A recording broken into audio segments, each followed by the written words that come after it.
If the doors of perception were cleansed, everything would appear to man as it is, infinite. For man has closed himself up until he sees all things through narrow chinks of his cavern. William Blake. Greetings, mortals, and a capital day to you all. I am your host, Simeon, and you are watching the Library of Gnosis. Welcome! Infinity is a hard concept to conceptualize, something that has no end. But does this mean it is doomed to repeat? The only time I have actually seen infinity is conceptually and mathematically through fractals. You know what one interesting thing about fractals is? They never repeat, as far as we have been able to observe. It is like that saying, history rhymes, but it does not repeat. This perfectly describes a fractal. Infinity is a challenging concept to grasp, because it defies our usual experience of the finite world. We tend to think in terms of boundaries, limits and ends. Yet infinity represents a state of endlessness. Something without a definitive starting or stopping point. When we think about whether infinity is doomed to repeat, we're really wrestling with whether something infinite must inevitably cycle or loop back on itself. Fractals offer a correlative lens through which to explore this idea. These mathematical constructs are infinite in detail and scale. Yet they do not strictly repeat. Instead, they exhibit self-similarity, meaning they echo similar patterns at different scales, but with subtle variations. Just like history does not repeat, but rhymes, where patterns and themes resurface in new and novel ways. There is no time in nature. There is rhythm in nature, yes. There is motion in nature. But the clock as a measure of motion is a human artifact. The world, as it spins on its axis, doesn't tick. Alan Watts. In the physical realm, infinity may be bounded by constraints of physics, such as the finite speed of light, or the observable limits of the cosmos.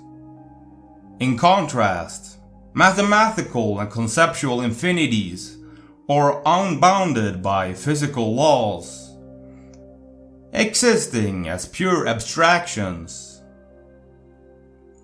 Fractals bridge this divide. They are a tangible expression of infinity created through mathematical rules.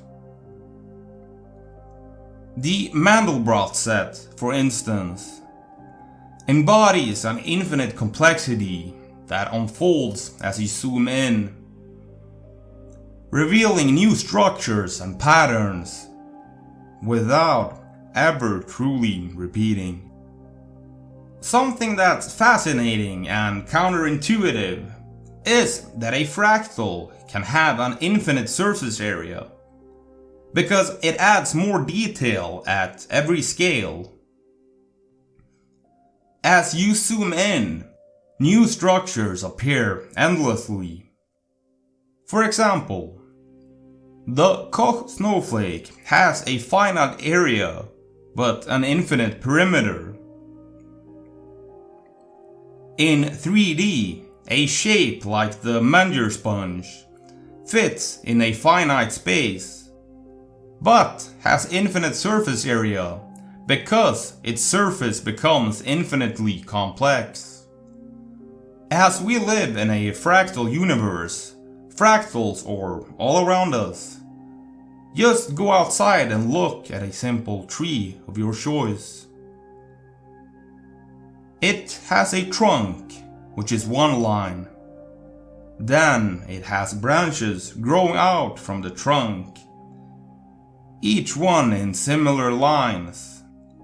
These in turn have twigs in the same self-similar pattern, finally ending in either pine needles, which quite obviously continue the pattern. But even in the case of leaves, they maintain the pattern. As if you look at the leaf, it has a central stem. Among all the plants I can think of, Romanesco broccoli best expresses the fractal structure of the world we live in. Each smaller bud resembling the whole. Snowflakes are obviously examples of fractals in nature. They say no two are ever alike. It is so extremely unlikely, in fact, that even if you looked at every one ever made, you would not find any exact duplicates. When you think about it, fractals would be the most efficient way to structure a dimension, creating complexity through simplicity.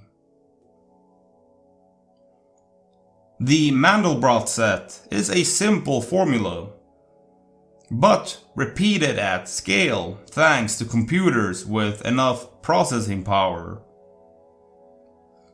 In the early days of computer games and computer graphics, fractal mathematics was used to simulate complex natural phenomena like mountains, terrain, and clouds.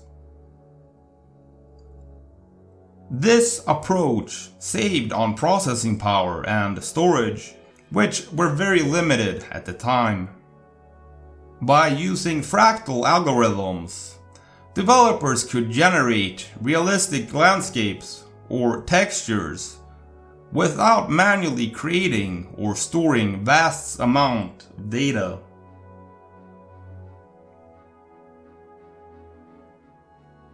When you think about life and the nature of insights, there seems to be a spiral structure to learning. We constantly return to ideas we thought we had previously understood, with deeper insights, and having made new connections relating to other things we have picked up along the journey.